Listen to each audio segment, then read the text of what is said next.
las distintas escuelas de la administración tradicional. En la burocrática es la organización entera, el funcionamiento de la organización entera. En la científica, el centro de atención está puesto en los empleados. ¿Por qué? ¿Por qué decimos centro de atención? Centro de atención decimos porque realmente se preocupan por... No. ¿Cuál es el foco de la organización? ¿A dónde está enfocada?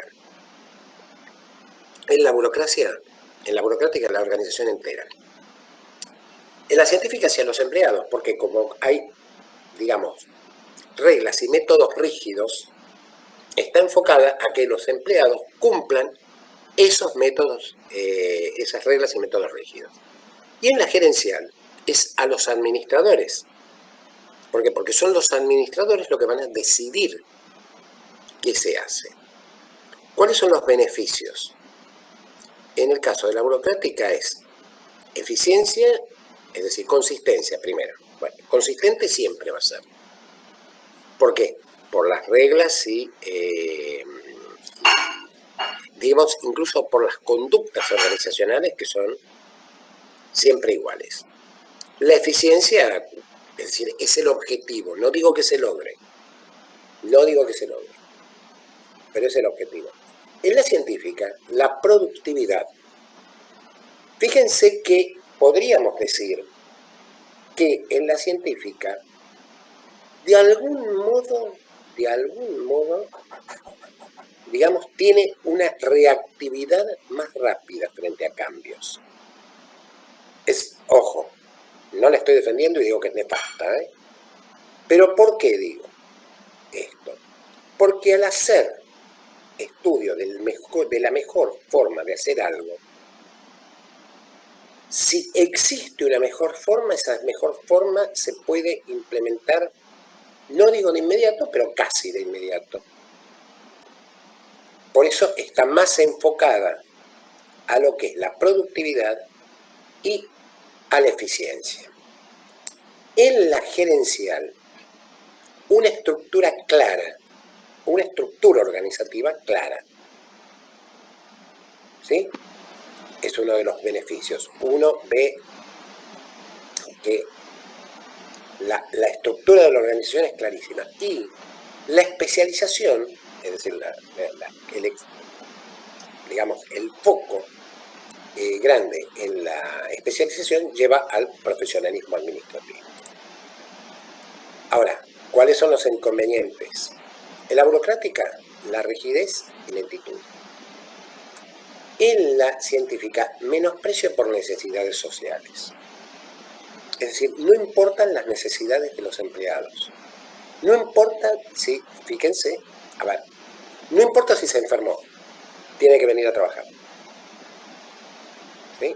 Piensen que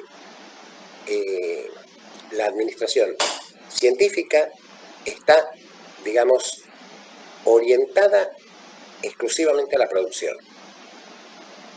Y la consecuencia, por ejemplo, de la aplicación de la administración científica, pongamos en los Estados Unidos, es donde se aplicó por excelencia, es la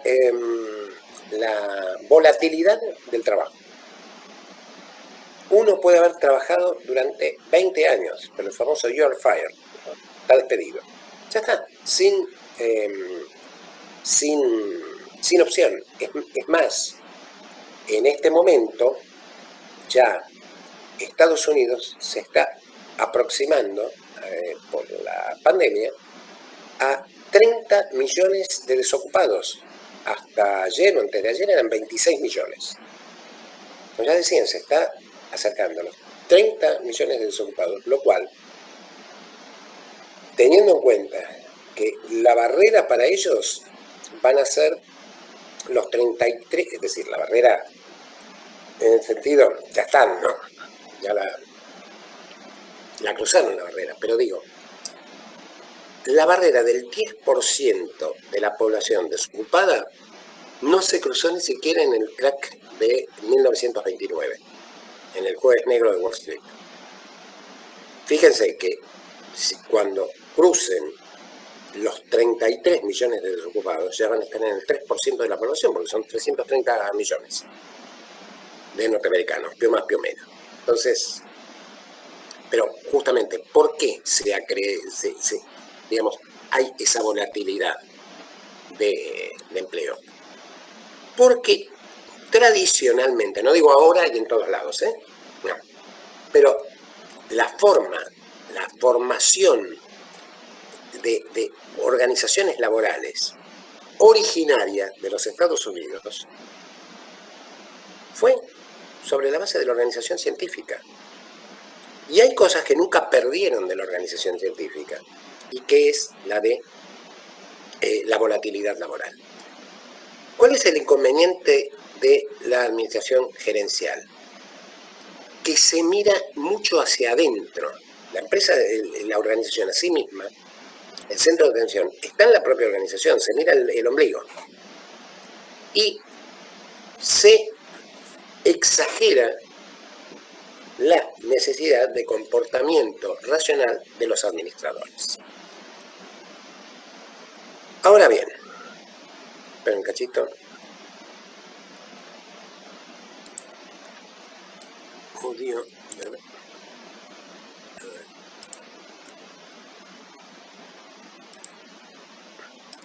No, estoy subiendo un poco estos cuadros porque...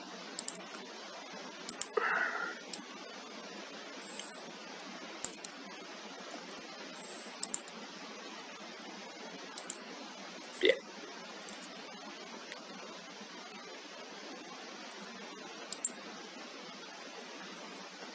Ahí está. Bueno, y vamos a entrar en el... Voy a decirlo brevemente porque ya son las 5. En el enfoque administrativo basado en el comportamiento humano, también llamado behaviorismo, porque behavior en inglés es comportamiento. También se llama comportamentalismo. Es decir, las características, dice, se ocupa de un trato más eficaz de los aspectos humanos y de cómo se dirigen a sus subordinados y se comunican con ellos. A ver, esto empieza a surgir, si bien muchas contribuciones son francesas, en los trabajos de Elton Mayo.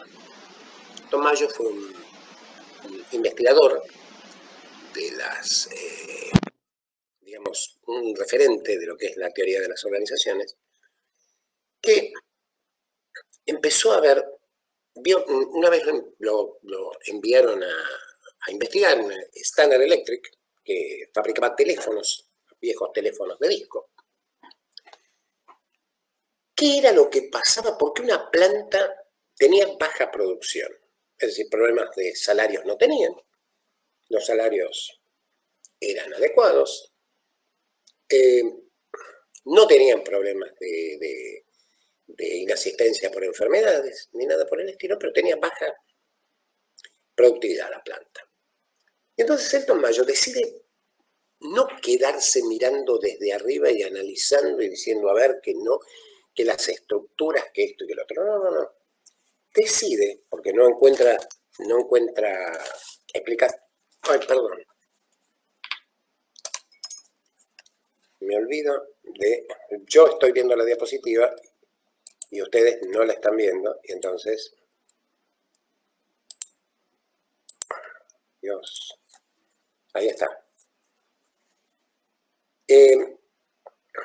Decide bajar, entre comillas, a los talleres para ver qué era lo que estaba pasando.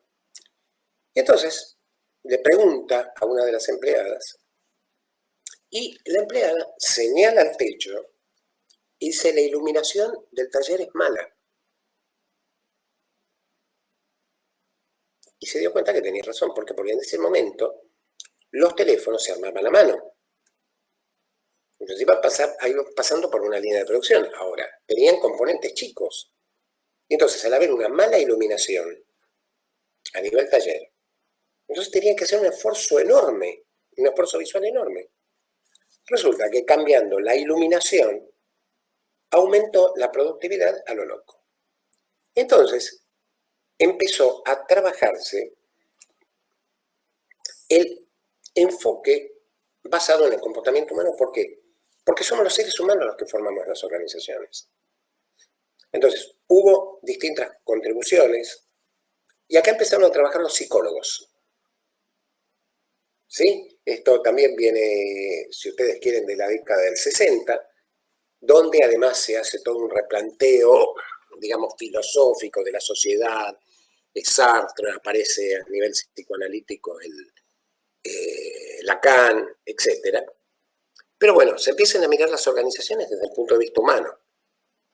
Y entonces se dice, ¿por qué no empezamos a decir que los trabajadores participen en la solución de los problemas? Y al fin y al cabo son problemas que se tienen, por ejemplo, en las líneas de trabajo, en el NAPI.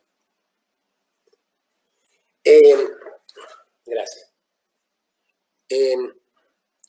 Sí, tenemos que preocuparnos por solucionar es decir, nosotros nos tenemos que preocupar para solucionar los problemas que los trabajadores detecten en las líneas de producción. En lugar de analizar y analizar o quedarnos con una productividad media, baja o de baja calidad, bueno, pero que los trabajadores nos digan, a ver, ¿cómo se podría mejorar todo esto? Después, que la dinámica de la administración tenía que cambiar. Ya estaba el tema de lo que era la administración gerencial, ¿no?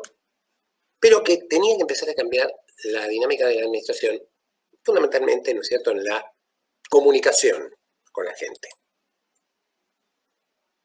Después, de los principios de coordinación, dice principio de contacto directo con la línea de acción. Claro, es lo que hizo el Tomayo.